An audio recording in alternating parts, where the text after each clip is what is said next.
Amém? Evangelho de Lucas, capítulo 7. Nós vamos ler a partir do versículo 1. Deus, irmãos, esses que puderem, obviamente, ficar em pé só mais alguns minutos até o término da leitura da palavra. Lucas, capítulo 7, a partir do verso 1. A cura do servo de um centurião.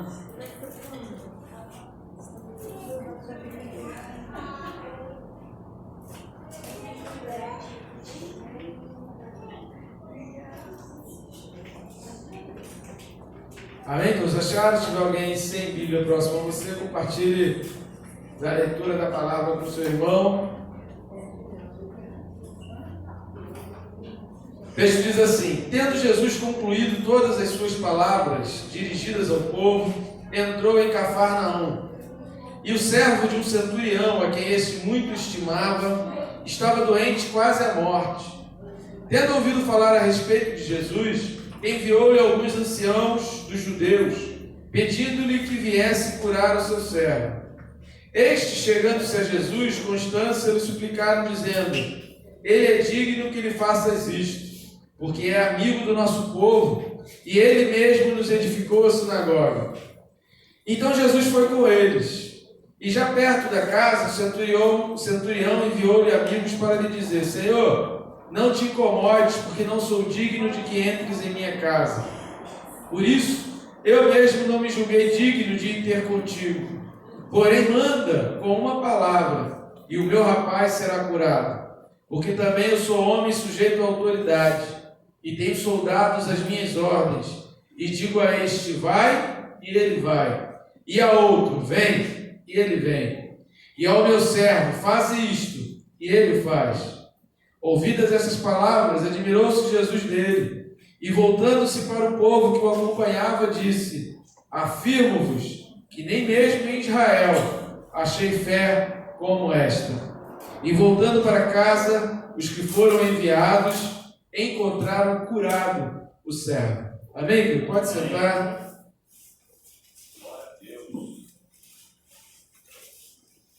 Queridos, nesse milagre de Jesus é uma prova, e a gente consegue extrair desse texto que não importa a distância, não importa o tamanho do problema, e a gente não precisa nem orar por alguém estando perto ou encostando em alguém. Você pode orar pela distância e o Senhor faz. E esse homem aqui, que o texto, Lucas, faz questão de enfatizar, que era um centurião, um centurião na época de Jesus, e ele era assim, já muitos anos antes. Ele era um homem que era comandante de uma tropa de cerca de 100 homens. Já na época de Jesus, essa contagem não era exata de 100 homens. Alguns comandavam menos, outros um pouco mais. Mas, enfim, ele era um comandante de uma tropa. E o centurião, como hoje a gente poderia chamar de um capitão, ele era um homem que aquele estilo militar, ele sabia o que era ordem, sabia o que era obedecer. E a gente vai falar um pouco exatamente sobre isso dentro desse contexto, porque é o que vai fazer chegar o milagre até a sua casa. A palavra ela vai declarar aqui que esse homem, veja bem, entenda bem o contexto histórico. O centurião tinha soldados que lhe obedeciam. Um dos seus servos estava doente, e ele estava preocupado com um desses servos e queria a cura dos servos. Ele pede a pessoas que se dirijam até Jesus. E Jesus, ele prontamente resolve atender o chamado, aquele envio, e estava caminhando na direção dele. Ele envia, então, outros soldados, outros servos seus, para dizer assim: eu mesmo não fui ter contigo porque eu não sou digno de estar contigo. Duas coisas chamam a atenção de Jesus nessa história, e duas coisas fazem a base para a afirmação de Jesus de chegar e dizer: olha, em Israel eu não achei fé como a desse homem. Que homem? Um homem que Jesus não tinha nem encontrado. Um homem que Jesus tinha apenas ouvido falar e tinha encontrado mensageiros desse homem. Mas Jesus vai dizer: fé igual a desse homem eu não encontrei em Israel. E a gente vai falar um pouco desses mensageiros mais para o final, mas desses dois itens que dão essa base para a afirmação de Jesus de que ele não encontrou fé em Israel como a dele, e dão base para que o milagre possa acontecer. E é isso que a gente precisa aprender na nossa vida hoje. A primeira coisa é que esse homem, ele tem ouvido falar a respeito de Jesus. Ele vai enviar então alguns anciãos judeus. Provavelmente esse homem era centurião, mas ele já tinha uma certa frequência, já conhecia a sinagoga, tinha um certo contato com os judeus, tinha um certo contato com a fé judaica, com o ensinamento judaico. É muito provável, porque senão os anciãos ali da sinagoga não iriam dizer assim: olha, ele é do nosso povo. É isso, versículo 5 fala isso, porque ele é amigo do nosso povo, ou seja, ele tinha uma aproximação ali com os judeus. E ele ouve falar a respeito de Jesus, e ele então envia mensageiros para dar um recado a Jesus de que ele precisava de ajuda. A fé que esse homem tinha em saber reconhecer o poder que estava em Jesus, porque o que ele ouviu falar a respeito de Jesus? Quais as notícias que chegaram até o ouvido dele? Ele curou um. Lembrando aqui, querido, que Jesus está no início do seu ministério.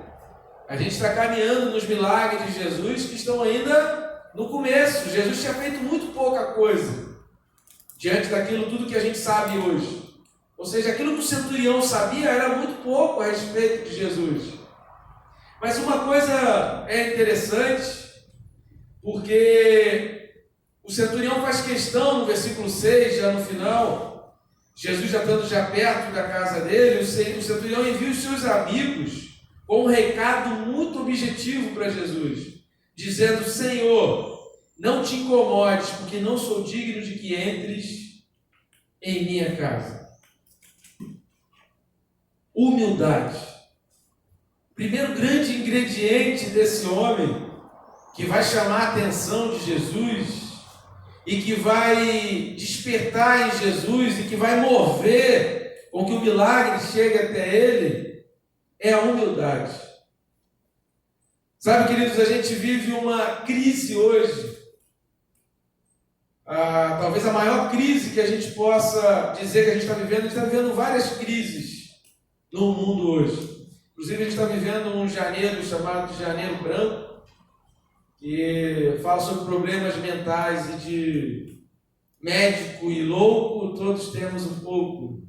Então é preciso que a gente olhe para dentro da gente, que a gente se conheça, que a gente se entenda, que a gente saiba reconhecer os nossos problemas. Porque, queridos, a maior crise que a gente vive hoje é essa crise da identidade.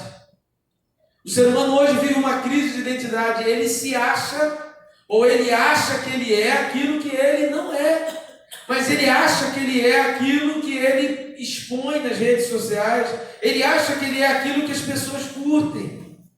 Porque, querido, ninguém vai curtir se você postar palavras que são profundamente verdadeiras e que mostram realmente quem você é. As pessoas curtem aquilo que elas querem, e que o que vai dar ibope, né, a gente usar essa expressão como o que vai dar várias curtidas, é se aquilo que você está colocando satisfaz a vontade da maioria, não se é verdade, não se aquilo é um problema seu. Começa a colocar na internet: estou com dor de dente, estou passando dificuldade, e começa a comparar as curtidas com a ida de uma viagem, a ida a uma festa. Você vai ver quantas pessoas curtiram uma postagem, quantas pessoas curtiram a outra. A gente está vivendo uma crise de identidade, onde as pessoas já não sabem quem são. E aí, às vezes, a igreja é cobrada para resolver um problema na vida de uma pessoa, quando nem ela mesma sabe qual é o seu problema. A gente fala várias vezes aqui, que a gente vai ver durante esses milagres de Jesus, que é o que a gente vai estar vendo durante vários domingos aí, porque são bastante milagres. A gente vai ver várias vezes Jesus perguntando: o que você quer que eu faça?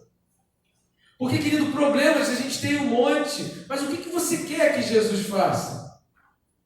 E que ponto você considera? Porque a gente olha, ontem a gente estava falando sobre a história de Zaqueu, um homem que subiu na figueira e que Jesus mandou descer depressa. E a gente fala, né, Zaqueu, ele desceu 2 vezes, Jesus deu uma ordem só e ele obedeceu aquela ordem em 2 momentos da sua vida. Até que ponto a gente está disposto a descer de quem a gente pensa que é? Cara, o cara era comandante, o cara era capitão, o cara era poderoso. Ser centurião, querido, não era ser pouca coisa.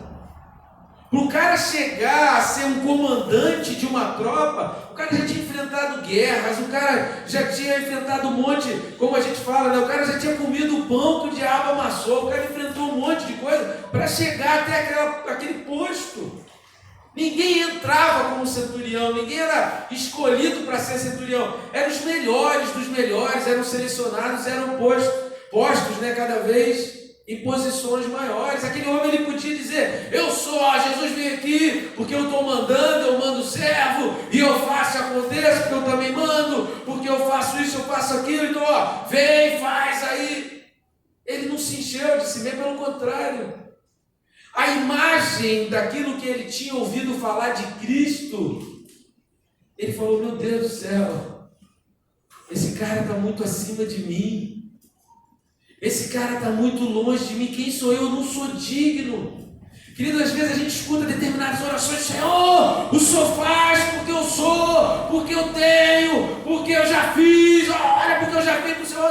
Faz e aconteça, como se Deus fosse um capacho, um empregado doméstico, uma faxineira. Nem que faxineira tem que falar assim. Fala assim com ninguém. Tem que tratar todo mundo com respeito, mas às vezes a gente não trata nem Deus com respeito.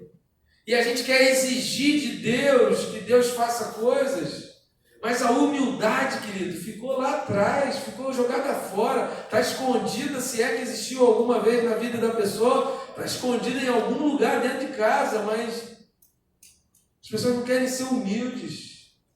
Eu sou, eu tenho, eu faço, eu aconteço. A primeira coisa que chamou a atenção de Jesus aqui é que esse homem, ele coloca assim: eu nem fui encontrar contigo. Caramba, sabe o que é isso? Eu nem fui lá. Jesus, eu não cheguei aí. Porque eu não sou digno. Eu não sou digno nem de falar com o Senhor. Eu só estou precisando de uma ajuda. Eu estou precisando que o Senhor faça uma coisa. Eu tenho um servo que está passando por um problema e eu preciso da sua ajuda. Agora querido, eu não sou digno que o Senhor faça alguma coisa. Quantas vezes a gente consegue orar para Deus assim: Senhor, eu não sou digno que o Senhor faça um milagre na minha vida. Eu não sou digno que o Senhor mude a minha vida. Eu sou pecador, eu sou falho, eu sou pobre. Lá em Apocalipse, Deus vai dizer que houve uma carta dizendo para a igreja: reconhece quem você é pobre, cego e nu.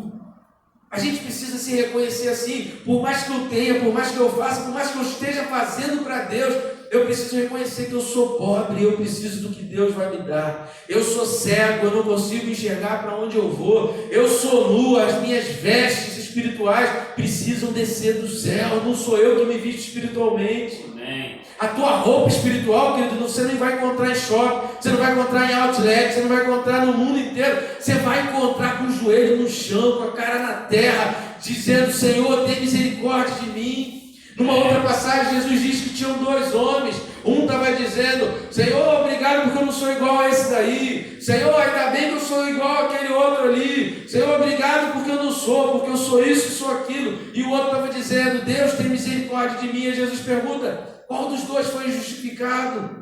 Aquele que precisou de ajuda, aquele que reconheceu, querido. Nem Deus consegue ajudar uma pessoa que acha que não precisa de ajuda. Deus vai fazer o que na vida de alguém que acha que não precisa de ajuda, que acha que consegue tudo sozinho, que acha que não consegue, que não precisa de nada, que consegue tudo, que vai fazer tudo? Deus não vai fazer nada. A primeira coisa que vai chamar a atenção do milagre, que vai mover, que Deus vai dizer assim: olha, eu estou vendo que tem fé aí, é a humildade, querido. A identidade, a identificação de que Deus está na frente. Deus, Ele é o Senhor. 1 João 3,16, que a gente precisa entender aquilo. Quando alguém disser para você assim: poxa, olha, você me ajudou, você fez isso por mim, o que eu posso fazer por você? Essa semana falaram isso para a gente, para mim, para minha esposa. Poxa, vocês ajudaram, o que a gente pode fazer? A gente precisa aprender a falar o que está lá em 1 João 3,16. Quando alguém quiser te agradecer, quiser oferecer para você, você fala assim: você não precisa fazer nada por mim, porque o que eu estou fazendo por você, eu só estou pagando um pouco da dívida que eu tenho com Deus. Eu não quero que você faça nada em troca por mim.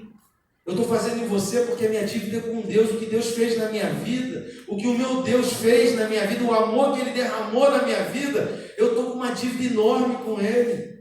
Por mais que eu faça com um ou com o outro, não paga a minha dívida que eu tenho com Deus. Identidade, querido, identificação de que a gente precisa de Deus. A gente é pobre, é cego e a gente é nu. A gente precisa do que Deus tem para dar. A gente precisa da direção de Deus. A gente precisa ler a palavra. A gente precisa ter a consciência: eu não consigo fazer nada, eu não consigo dar um passo. Senhor, eu quero que uma mudança na minha vida, eu quero uma mudança de rumo, eu quero uma mudança de direção. Eu não consigo fazer nada, dar um passo. A gente precisa aprender com Moisés, quando ele diz: Senhor, eu não vou dar nenhum passo se o Senhor não mostrar que o Senhor está comigo. Eu não vou seguir para lado nenhum se o Senhor não disser que o Senhor vai comigo. A gente precisa reconhecer quem nós somos e quem Deus é. Quem Deus é para nós e quem nós somos para Deus. Ah, somos filhos de Deus, somos servos do Senhor, sim, querido. Mas Ele é o Rei. E aí entra o segundo item, a segunda característica aqui que vai chamar a atenção de Deus. Querido, quando esse homem fala aqui o versículo 7, quando ele fala não, né? Quando ele manda esse recado aqui no versículo 7, por isso eu mesmo não me julguei digno de ter ido contigo, de ir ter contigo, porém, mando uma palavra e o meu rapaz será curado, porque também eu sou homem sujeito à autoridade. Aqui entra uma questão muito importante, que talvez esse movimento gospel que está acontecendo no nosso meio hoje, muita gente esteja esquecendo disso. Reconhecimento da autoridade de Deus, obediência. Eu preciso obedecer, querido. A desobediência precisa me incomodar. Se eu fiz algo de errado, isso tem que me incomodar. Se eu fiz algo... Aí, sabe o que acontece? Tem muita gente que prefere parar de ler a Bíblia para poder descobrir: olha, se eu continuar lendo a Bíblia, eu vou descobrir que eu estou errando muito. Então é melhor eu saber menos. Só que Tiago, ele fala que a gente peca também por omissão. Tiago, ele vai falar que se você sabe que você tem que fazer o bem e não faz, você está pecando. Então, se você sabe que você precisa e não faz, você está pecando. Então, às vezes, já não vou parar de ler a Bíblia para poder eu não conhecer muito erro, porque eu não conhecendo muito erro, eu posso continuar fazendo um monte de besteira, né? Porque eu estou conhecendo pouco, aí eu só cumpro aquele pouquinho que eu sei, o restante eu continuo na minha vida toda errada. Você está pecando. Só isso já é um grande pecado, porque você está sendo soberbo.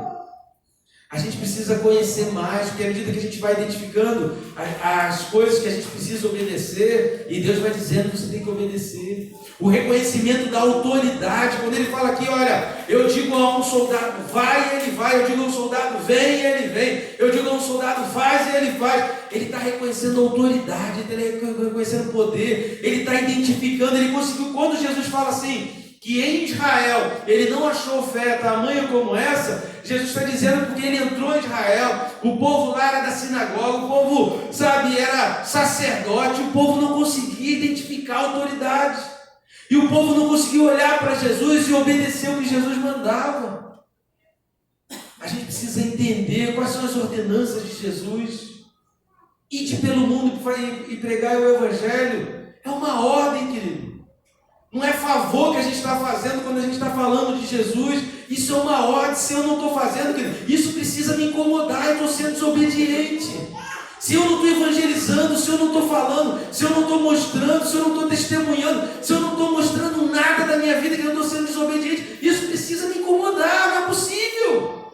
O que vai chamar a atenção aqui de Jesus é que esse homem, ele reconhece, olha, o Senhor tem autoridade. Se o Senhor mandar, acabou.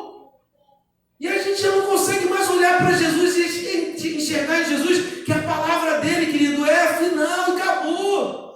A gente não quer obedecer, a gente não quer nem conhecer qual é a ordem para a gente não obedecer, porque a gente quer obedecer a nós mesmos, a nossa própria vontade, a concupiscência dos nossos olhos, a nossa própria carne, os nossos problemas. E o que Deus manda a gente deixa de lado, a gente não quer fazer. E esse homem, ele mostra para Jesus, eu reconheço a autoridade, eu sei quem o Senhor é.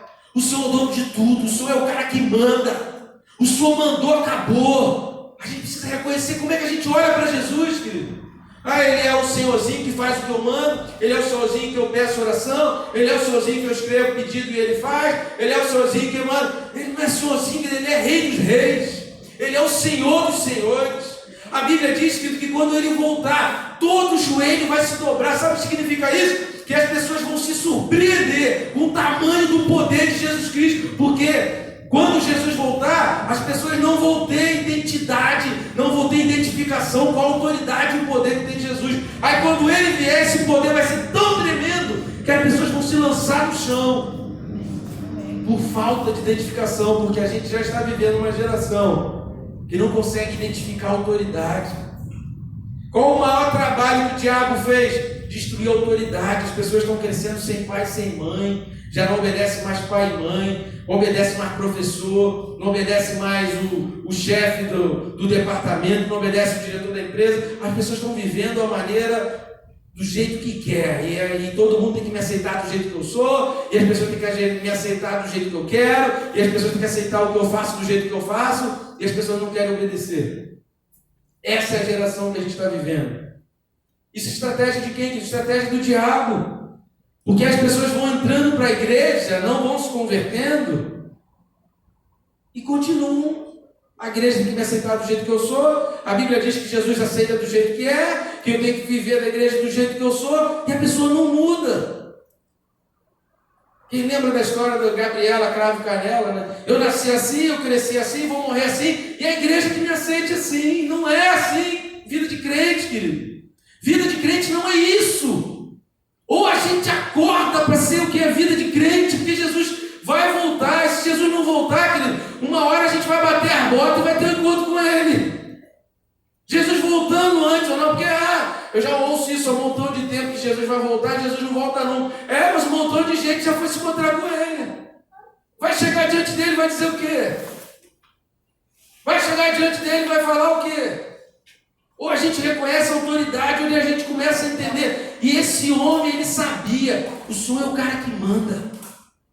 Quem sou eu para fazer algo que o Senhor não está mandando? E quem sou eu para deixar de fazer algo que o Senhor manda? E é isso que Jesus vai falar assim, ouvidas essas palavras, admirou-se Jesus dele. Afirmo-vos que nem mesmo em Israel eu achei fé como essa. Um homem que ouviu falar de Jesus, mas ele sabia que Jesus tinha autoridade, que Jesus tinha poder, e que a obediência está acima de todas as coisas, querido. Fé que mexe com Deus, fé que traz o milagre. tem que ter obediência, tem que ter mudança de vida, tem que ter mudança de caráter. A essência do cristianismo, querido, é a mudança do nosso caráter, é a mudança de personalidade, é a transformação do ser humano, é a mudança de rumo, é a mudança de quem a gente é, para a gente ser aquilo que Deus quer que a gente seja. Deus usa coisas da nossa personalidade, da nossa história, do nosso contexto, usa, mas Ele nos chama para ser mudados. A essência do Evangelho, a essência de ser igreja, é que a gente foi chamado para ser mudado. E aí entra essa questão dos mensageiros aqui que vão até Jesus. O homem fala assim, ó, vai lá e dá o recado. E Jesus fala assim para ele, no versículo 9, Jesus fala, ouvindo essas palavras, admirou-se Jesus dele, e voltando-se para o povo que o acompanhava, disse, afirmo-vos, que nem mesmo em Israel achei fé como essa. E aí Jesus então manda todos para casa, no versículo 10 diz que voltando para casa, os que foram enviados, encontraram curado o servo. O contexto do milagre aqui, que é um contexto todo de obediência, e até os mensageiros obedeceram ao centurião que mandou ir dar o recado, eles deram o recado direitinho. Eles não colocaram a palavra deles, eles não colocaram o que eles achavam. Eles não colocaram aquilo que eles pensaram. Se mandou eu falar isso, eu vou falar isso. Se a Bíblia está mandando você dizer isso, diga aquilo que a Bíblia está te mandando falar. Se você leu na Bíblia o que você precisa fazer, querido, faça o que a Bíblia disse que você precisa fazer. Se você leu na Bíblia aquilo que você tem que fazer, faça o que você leu que tem que fazer, querido. Porque Jesus... A Bíblia fala, Deus diz isso várias vezes. É melhor obedecer, porque quando a gente não obedece, a necessidade do sacrifício vem, uma hora ou outra. Desobedeceu, querido, vem a necessidade de sacrificar. Então é melhor obedecer. A palavra de Deus, querido, é uma palavra de obediência. A Bíblia vai falar, Jesus vai dizer assim, olha, ninguém pode servir a dois senhores. Então, querido, não tem jeito. Quando a gente está dizendo que não quer servir a Jesus, a gente já está automaticamente servindo ao outro lado. Porque Jesus fala, aquele que não é por mim é contra mim. Então, se eu não quero fazer, se eu não quero obedecer, querido, um lado não significa que você está fazendo a tua vontade, não. Você está fazendo a vontade do diabo. Porque é isso que o diabo quer, que você seja rebelde, que você seja revoltado, porque a rebeldia, segundo o primeiro livro de Samuel, é igual ao pecado de feitiçaria, a mesma coisa. Se tornar rebelde, abrir mão de Deus e eu não quero obedecer, eu não quero fazer nada, é o mesmo que sacrificar animais, é o mesmo que fazer um trabalho de feitiçaria, de maldade com alguém, é a mesma coisa. A Bíblia diz que é a mesma coisa, está no mesmo nível. Por quê? Porque você está deixando de servir a Deus e está servindo ao inimigo do mesmo jeito. O serviço ao inimigo é do mesmo jeito. E o que vai chamar a atenção aqui de Jesus para esse homem é a fé. Ele sabia quem ele era. Ele tinha erros, ele tinha problemas, ele vai dizer, eu não sou digno de estar contigo. E quando Jesus ouve essa frase, Jesus entende, esse homem é humilde. Por mais que ele esteja num posto alto, ele tem humildade. E quando ele diz, eu sei o que é ter ordem, ele está entendendo o que é o reino dos céus. Ele é um homem, um centurião, um soldado, um homem de guerra, consegue dizer para Jesus que tinha ouvido muito pouco falar de Jesus, que até ali Jesus não tinha feito tanta coisa. Mas esse pouco foi suficiente para ele entender quem era Jesus. Ele é o Rei dos Reis. Eu estou diante de uma autoridade maior do que um imperador. É isso que ele deixa bem claro quando ele passa esse recado para Jesus. Jesus identifica isso. Esse homem está mandando um mensageiro para mim. E ele está identificando que a minha autoridade é maior que a do imperador. A autoridade de Deus é maior que a do Donald Trump, é maior do que a dos presidentes, é maior do que qualquer autoridade constituída na face da terra. Ninguém está acima de Deus. Amém. Ou a gente olha para Deus reconhecendo a autoridade dele, ou então um caos desanda na nossa vida. Humildade, obediência e fazer exatamente, querido. Não muda aquilo que Deus manda você fazer. Não começa a querer, dar o teu jeitinho. Faz aquilo que Deus mandou fazer. Segue a líquido. A Bíblia diz, olha, segue a justiça e todas as outras coisas os serão acrescentadas. Faz só aquilo que Deus mandou. O restante, Deus vai acrescentando. Queria te convidar para se colocar de pé. Fique de pé, feche seus olhos.